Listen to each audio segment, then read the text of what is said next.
ಸರಿ ಅಂತ ಟ್ರೈ ಮಾಡ್ತಾ ಇದ್ದೀನಿ. ಈ ಈ ಈ ದಾಲ್ಚಿನ್ನಿ ಗಿಡದಿಂದ ಇಂಥವು ನಮ್ಮ ಹತ್ರ ಒಂದು 50-60 ಗಿಡ ಇದೆ. ಈ ನಟ್ಮಗ್ ಬಂದು 250 ಪ್ಲಾಂಟ್ಸ್ ಇದ್ದಾವೆ. ಇವೆಲ್ಲ ಏನಂದರೆ ಕಮರ್ಷಿಯಲ್, ಅಲ್ಲೊಂದು ಹಾಕೊಂಡ್ರೇನು ನಮಗೆ ನಮ್ಮ ಜೀವನ ಸಾಕು. ಅದು ನ್ಯಾಚುರಲ್ ಆಗಿ ಏನಂದರೆ ಪ್ರತಿಯೊಂದು ನಿಮ್ಗೆ ಯಾಕೆ ಎಕ್ಸ್ಪ್ಲೈನ್ ಹೇಳ್ತಾ ಇದ್ದೀನಿ ಅಂದರೆ ಈ ಗಿಡಗಳ ಬಗ್ಗೆ, ಪ್ರಕೃತಿ ಪ್ರೇಮಿಗಳಿರೋರು ವ್ಯವಸಾಯಸ್ಥರನ್ನು ಮದುವೆ ಆಗಿ ಅದು ತಪ್ಪು ತಿಳ್ಕೊಬೇಡಿ. ಅದಕ್ಕೆ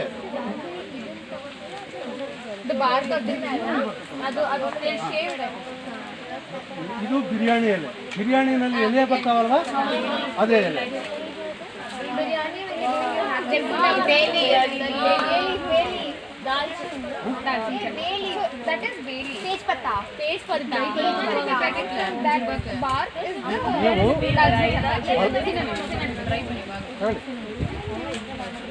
ನೀವು ಏನಿಲ್ಲ ಈಗ ಹರ್ಕೊಂಡು ಸ್ವಲ್ಪ ಒಬ್ಬೊಬ್ಬರಿಗೆ ಕೊಡಿ. ಇದೆಲ್ಲ ಏನಂದರೆ ಪ್ರತಿಯೊಂದು ನಾವು ಯೂಸ್ ಮಾಡೋದು. ನಾವು ಯಾವುದೂ ಹೊರಗಡೆ ಹಾಕೋದೇನಿಲ್ಲ, ಎಲ್ಲ ಯೂಸ್ ಮಾಡೋದು.